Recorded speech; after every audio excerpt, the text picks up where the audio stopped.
My name is Henry James Smith, and I'm going to be your ambassador tonight. Ambassador? For what? For whom? Why, for this wonderful town, and for the hard-working, industrious people that live here. Now, they possess what I would call the pioneer spirit.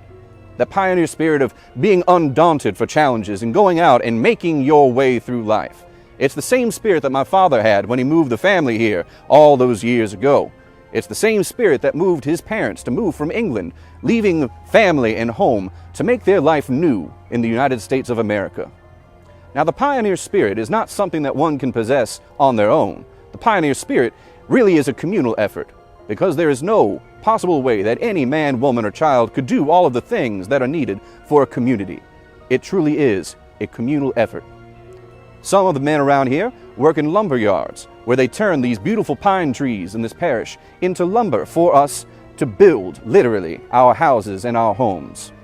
Furthermore, some work in husbandry, where they raise the cattle and the horses that are so important for us in our transportation and our industrial needs. My own part to play is that of a general merchandiser. There are so many goods and services that are necessary for our good, hard-working people.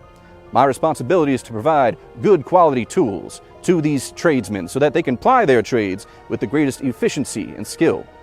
Tools like this, an old corn husker. Not much needed nowadays, but very important back when corn was a central crop here. A pulley system. As you can see, these tools, despite having not been needed for so long, have withstood the test of time. But there are also these newfangled tools that I've been seeing floating around. Now you, miss, you seem like you're knowledgeable about these kinds of things. I wonder if you would do me the great pleasure of telling me what this thing is. It looks like a firearm. What purpose does it serve? It's a drill. Oh, it's a drill? Mm-hmm. Well, it doesn't look like any drill I've ever seen. After all, drill, you put it down and then there's a little crank that spins it. Where's the crank for this one? Oh, you push the button. So. Oh! My goodness, that looks like a firearm. I was waiting for a bullet to come out of that thing. No, it makes it spin. It makes it spin. Oh, does it always make that noise? Yeah. Oh. Yeah. I Well, don't know why. If you need some earplugs, I got a store that sells them, so. Oh, that's good to know. Now, what makes it move? Oh, there's a battery, and the battery tells the Oh, thing. well, I'll be. So. Well, it'll never catch on, I don't think. You're right. Yours is much more better in case, no electricity.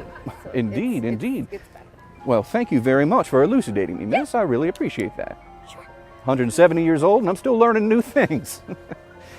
Now, in addition to the tools and the implements that we sold to the men, who were working in these trades, we also had to make sure that the hard-working wives and mothers also had the goods that they needed for them to play their part in the community. And so, we also made sure to sell foodstuffs, whatever they would need to feed a hungry family, as well as bolts of cloth for them to clothe that family. Very essential part of life here in Covington. We also sold things for the children. Things they wanted, like candy and toys, and things they didn't want, like school books. That is, until the Honorable Huey P. Long decided that it should be the school's responsibility, and it ceased being a need in the community for me to provide them. But that's what we're all about. It's about adapting to the needs of the community.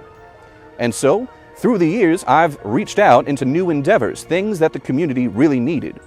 There was a time where we had to have actual ice in actual ice boxes, and so I created an ice and cold storage facility. We needed banks, and so I was one of the founding members of the first local bank here in Covington. There's also a civic mindedness to all of this. I was a member of the town council for many years. I think it's important for people to have their voices heard by their politicians, to make sure that they are in fact well represented. There are some things, though, that haven't changed. One of the things is our location. Believe it or not, it's still located in the original location just a mere few blocks away in that direction. Original wood, original floor. And I recommend you go check it out. There's lots of things to see and experience. In fact, one half of the store is a museum, where you can hear the echoes of the people of this town from the past, where you can touch the things that they touched and smell the things they smelled, to really feel connected to the community, not just through space, but through time as well. We are still here.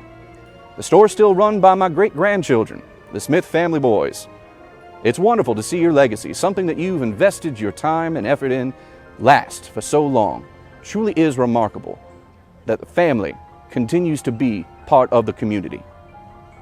There's another thing that hasn't changed.